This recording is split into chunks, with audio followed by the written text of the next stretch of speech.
بسم الله الرحمن الرحيم. السلام عليكم ورحمة الله وبركاته.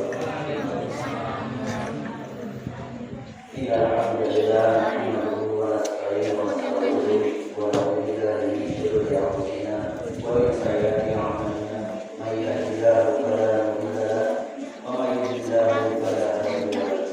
أشهد أن لا إله إلا الله وأشهد أن سيدنا محمدا عبده ورسوله. ألا إله إلا الله.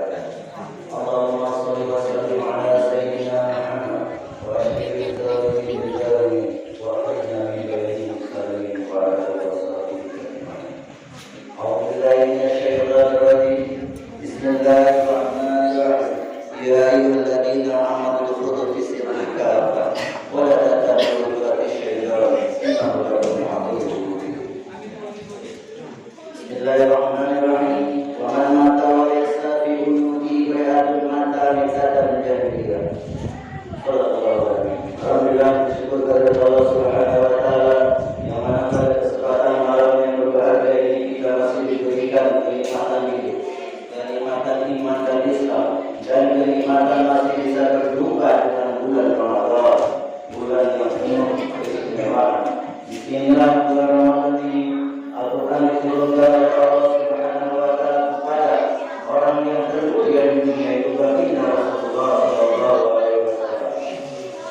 Salam dan salam menjadi Tuhan alam Nabi Rasulullah Sallallahu Alaihi Wasallam kepada sahabatnya, kepada siapa yang mengamalkan sunnah-sunnahnya dan termasuk daripada hak dan masyarakat. Sebelumnya saya mohon maaf. Sebenarnya yang bermaksud ini bukan saya. Ada dari pondok pesantren ya, halaman baru saya namun seolah saya pun belajar ini belajar kayak ini kepada Bapak BKM, kepada tokoh masyarakat, kepada para alim ulama yang ada di Usulullah barisan ini. Saya mohon maaf, nantinya mungkin ada penyampaian saya kurang berkenan atau kekeliruan di dalam sampaikan, tolong diluruskan. Jadi yang mana kita tahu di Ramadan ini adalah bulan yang berbagai macam pahala dilibatkannya, dan ada satu lagi yaitu setelah yang dikatakan tadi berkaitan dengan malam Lailatul Qadar. Nah, yang mau saya sampaikan adalah tiga hal.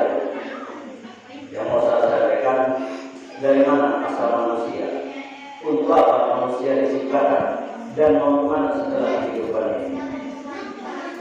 Ketiga persoalan ini mesti terurai oleh kita sebagai umat Islam.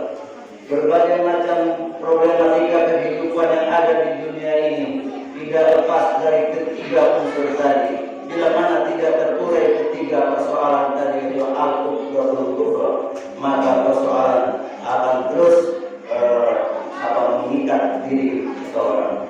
Jadi, sebagaimana kita tahu, manusia itu diciptakan oleh Allah Subhanahu wa Ta'ala. Dari apa Allah menciptakan manusia? Ya. Tentunya dari Allah Subhanahu wa Ta'ala. Walaupun banyak proses-prosesnya, yaitu dari pernikahan orang tua kita dan lain. Dan bagaimana itu dalam Al-Quran sudah ada. Terus Allah menciptakan manusia untuk apa? Allah menciptakan manusia untuk beribadah. Bagaimana ibadah? Tentunya ibadah yang dicontohkan oleh baginda Rasulullah Sallallahu Alaihi Wasallam. Baik itu berkaitan dengan ibadah mahdoh, muamalah, judiyah dan lain sebagainya. Jadi ibadah itu terbagi dalam beberapa macam, termasuk bekerja juga termasuk ibadah, melaksanakan sholat juga termasuk ibadah. Banyak ibadah-ibadah yang telah Allah gariskan dan Allah penuhi dan Allah berikan untuk kita sebagai umat Islam. Aturan Islam memang banyak. Aturan Islam cukup sulit, tetapi itulah karena umat Islam ini dididik dan dibina serta dikadang oleh Nabi Muhammad SAW untuk menjadikan umat Islam ini bertakwa kepada Allah Subhanahu wa Ta'ala. Takwa yang bagaimana? Tentunya takwa yang sebenar-benarnya. Dan takwa itu terbagi juga menjadi tiga. Takwa yang pertama adalah takut kepada Allah. Takut kepada Allah berbeda dengan takut kepada makhluk lain. Kalau makhluk lain kita takut bisa menghindar, tapi di sini maksudnya takut kepada Allah yaitu terlalu mendekati dengan cara takut kepada Allah, memperbanyak amal soleh di bulan Ramadan ini. Yang kedua adalah bersyukur dengan apa yang Allah berikan. Misalnya kita menginginkan sesuatu, contoh saya menginginkan sebuah mobil itu belum saya dapat, tetapi kereta yang saya punya. Nah, jadi itu. Jadi yang kecil yang kita dapat, kita bersyukurinya dan juga bersyukur atas nikmat-nikmat hidup yang telah Allah berikan kepada kita secara gratis. Kemudian yang kedua dan ketiga, mau kemana manusia setelah kehidupan ini? Cuma ada dua tempat di dalam kehidupan dunia itu, yaitu ada akhirat dan neraka. Jadi kita tinggal pilih. Kalau kita mau milih jalan ke neraka, tidak ada ruginya. Allah tidak rugi walaupun di dunia orang tidak beribadah dan tidak berdoa kepadanya. Tetapi kalau mau ke surga, Allah sudah ada tuntutan jalan.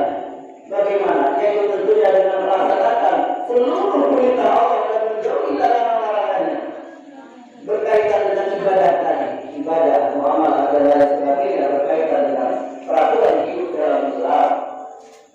Jadi Islam itu hadir, Islam itu datang untuk menyempurnakan seluruh agama-agama yang sebelum Islam datang. Nah, jadi tinggal kita, bagaimana kita mau menyikapi kita. Jadi pilihan kita mau surga atau neraka kembali kepada kita. Jadi Allah Subhanahu wa Ta'ala di dalam Quran Inna Allah la yughayyiru ma biqaumin hatta yughayyiru ma bi anfusihim. Allah tidak akan mengubah pada suatu kaum kecuali kaum itu sendiri yang mengubahnya. Jadi kesimpulannya kita tentunya di bulan Ramadan ini harus berupaya berusaha semaksimal mungkin untuk senantiasa bertakwa berlomba-lomba dalam melaksanakan kebaikan dan amal soleh. Jangan berlomba-lomba dengan kemaksiatan. Kemaksiatan pun saudara-saudaraku kita ya Allah. Kemaksiatan pun di bulan ini dilipat gandakan. Begitu juga kebaikan dilipat gandakan. Maka berhati-hatilah kita dalam melaksanakan kehidupan di dunia karena semuanya akan diminta pertanggungjawaban kelak di yaumil mahsyar. Allah Subhanahu wa Ta'ala tentunya amat sayang kepada kita. Aturan-aturan ini hanya untuk umat Islam. Selain Islam tidak berlaku aturan itu. Jadi kenapa Allah memberikan aturan segitu banyak, segitu beri? Karena Allah sayang kepada hamba-hambanya. Jadi kita sebagai hamba tentunya yang diberi rezeki oleh Allah Subhanahu wa Ta'ala tinggal di bumi Allah, di kolong langit Allah. Jadi apa adanya kita sebagai manusia hanya berencana dan mempunyai keinginan Allah juga yang menentukannya. Wallahu a'lam bishawab. Mohon maaf apabila ada kesalahannya. Jadi demikian saja.